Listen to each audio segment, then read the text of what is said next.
వినుకొండ పట్టణంలో టూల్ కిట్లు పంపిణీ చేసిన ఎమ్మెల్యే జీవి ఆంజనేయులు, మాజీ ఎమ్మెల్యే మక్కిన మల్లికార్జునరావు.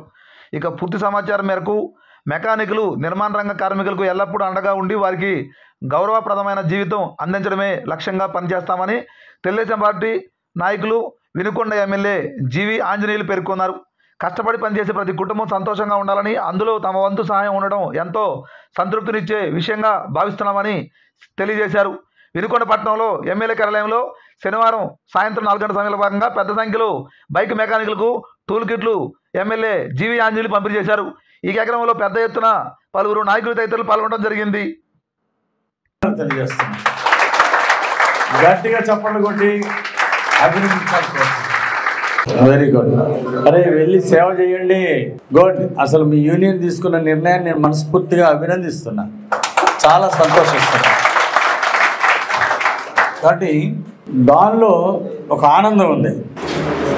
బైక్ మెకానిక్లు దొరక్క ఇబ్బంది పడుతున్న సమయంలో మీరు వెళ్ళి ఉచితంగా వాళ్ళకి సేవ చేయడానికి వినుకొండ నుండి అక్కడికి వెళ్తున్నారంటే నాకు అంతకంటే ఆనందం లేదు.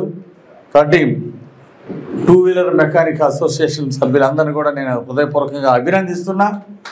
వరద బాధితులు సహాయార్థం విజయవాడ మీరు వెళ్ళి అక్కడ రేపు ఆదివారం రోజు మీ పనులన్నీ మానుకొని వరద బాధితుల సహాయార్థం వాళ్ళ బైకులు ఉచితంగా రిపేర్ చేయడం కోసం మీరు వెళ్తున్నందుకు హృదయపూర్వకంగా అభినందిస్తూ, ఆశీర్వదిస్తూ, భవిష్యత్తులో కూడా ఇలాంటి సేవాభావంతో మీరు ముందుకెళ్లాలని కోరుకుంటూ, నా అండదండలు ఎప్పుడు కూడా యువతకు ఉంటాయి, మీ అందరికీ ఉంటాయని చెప్పేసి తెలియజేసుకుంటూ అవకాశం ఇచ్చిన అందరికీ ధన్యవాదాలు తెలియజేస్తూ సెలవు. నవ్యాంధ్ర 2 వీలర్ కల్చరల్ అసోసియేషన్ మేస్త్రులందరికీ, అలాగే మన గౌరవనీయులైన మన ఎమ్మెల్యే గారు జీవి ఆంజనేయులు గారికి, మన మక్కిన గారి శాసనసభ్యులు మక్కిన మల్లికార్జునరావు గారికి, మన షమీన్ ఖాన్ గారికి, ఈ వేదిక మీద ఉన్న పెద్దలందరికీ పేరు పేరున హృదయపూర్వక ధన్యవాదాలు తెలుపుకుంటూ,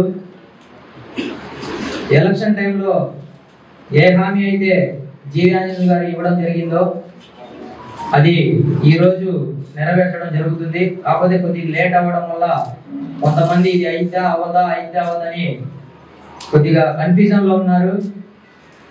ఇది జీవి ఆంజనేయులు గారు మాట అంటే వినుకొండలో 100కి 110 మందికి తెలుసు. మాట ఇస్తే మాట మీద నిలబడే మనిషిని ఆ మాట ఎప్పటికైనా నెరవేర్చుకుంటారు.